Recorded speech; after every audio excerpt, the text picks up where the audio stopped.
Plaintiff Kelly Sprunk says she met the defendant when they started working together, and she was always jealous of Kelly's life and marriage. Kelly claims the defendant even asked to have a threesome with Kelly and her husband several times, and she was so addicted to prescription pills that she tried to buy Kelly's. She's suing her former friend for a loan plus interest.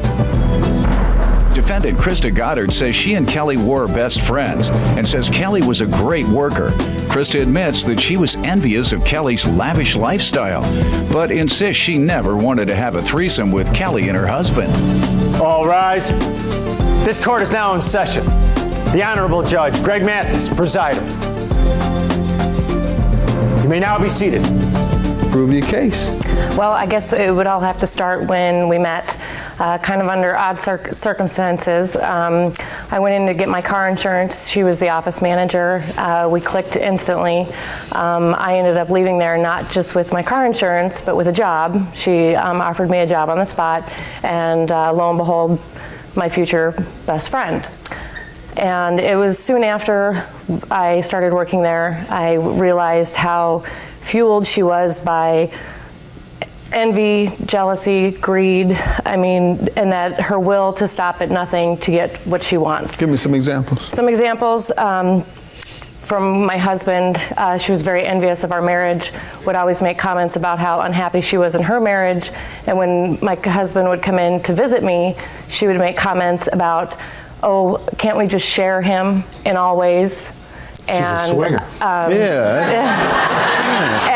She's not envious, she's a swinger, right? Go ahead. It got to the point where my husband was quite uncomfortable with it, stopped coming to visit me. Okay.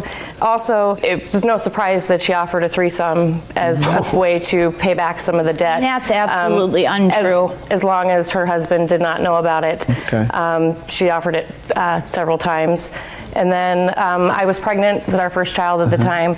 She had one child and was very envious, wanted another child, but her husband said no.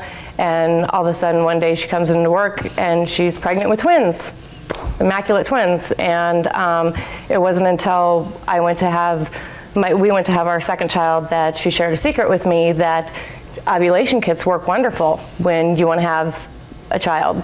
And told me that that's what she used behind her husband's back. Do all of it fall out? No, not really. I've always had a place in my heart for her. So throughout all of this, I still supported her, even though I didn't agree with it. Even when she was going through her prescription drug problem, I'd sit there at work and listen to her call doctor after dentist after doctor, trying to get that next prescription refill.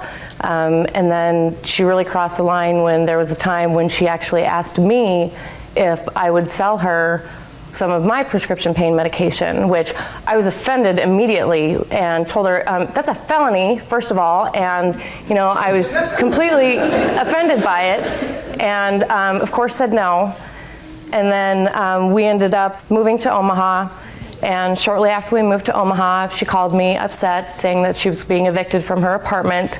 And you're getting into the loan? Right. All right. Before we get to the specifics of the loan you're suing her about, let me allow her to give some background on this friendship.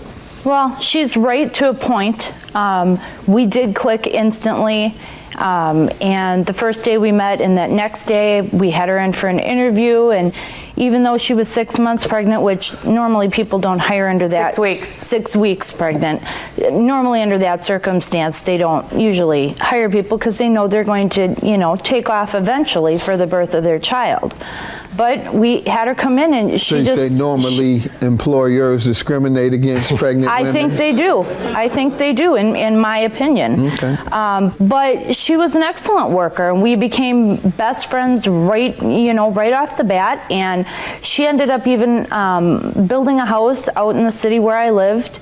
So we were real close, and we were able to, go back and forth in between each other's houses, and we stayed. What about all the envy and the other things that she says? Well, you know what? I think anybody in their right mind, when somebody, lives a lavish lifestyle, they wish they could too. But my husband and I, no, we don't have the best marriage. I think you have to work at a marriage.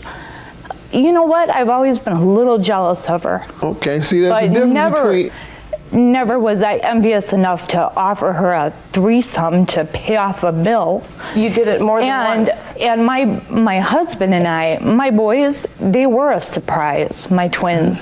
But I love them to death. And no, my husband and I didn't want to have more children because my daughter was very ill when she was born, and she had really bad asthma, and I didn't want to do that to any more children. And unfortunately, I was taking birth control pills and antibiotics at the same time. No, and I got pregnant with the boys. Do you want to respond to the allegation that you abuse prescription drugs and even asked if you could buy some from her? Well, I did have, a problem for a little while taking Vicodin, but I never tried to buy drugs off of her. I didn't call her and ask her, hey, can you hook me up with something like that? All right, man. And at that point, she had moved back to Nebraska already. And you admit being envious, and as you said, that's not uncommon for folks to get envious of others when they have more than what others have. On the other hand, though, jealousy is different than envy. As you said, envy is, I wish I had that. I admire the person because they have it. Jealousy is, I hate them because they got so much. And you sound like you were just envious. And I'm envious of Doyle sometimes. Why?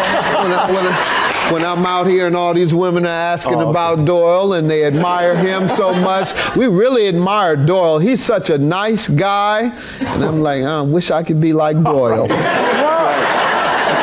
I don't say, I'm going to fire Doyle because he has all these people admiring him. I can't stand him. That would be jealousy. Right. And let me just say, she does have a nice lifestyle because her husband works his butt off for it. All right. Ma'am, the unpaid loan, let's get to that. Okay. I have a copy of the check front and back. Just tell me what happened. She called me in January of 2006 and stated that they were being evicted from their apartment, and that, like I said, I still had a place in my heart for her, and I couldn't imagine her and her family being out on the street. So I talked with my husband. He was against it from the get-go. And I said it was only $500. She's promising to pay it back with her tax money. She's getting all this tax money back in April of 2006.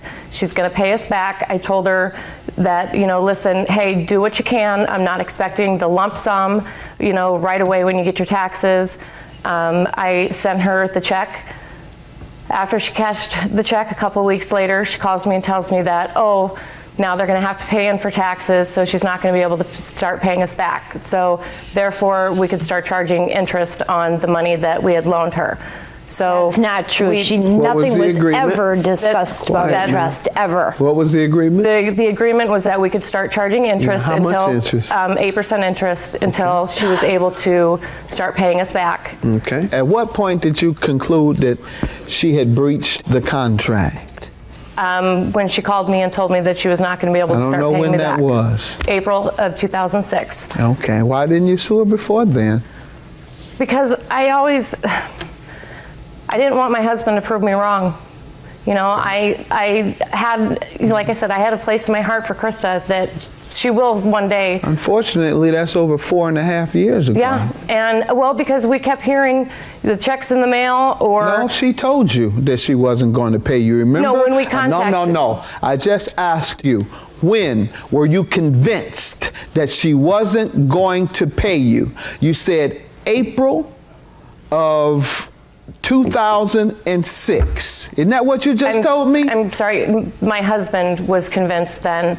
I still had hope. I asked you, were you? And if your husband was convinced, he told you. And you just told me. And now you want to switch and say my husband was convinced and I wasn't. So you're beyond the statute of limitations. No, it's been over 4 years, ma'am, and you should have sued her much earlier. Your claim is dismissed. Have a good day.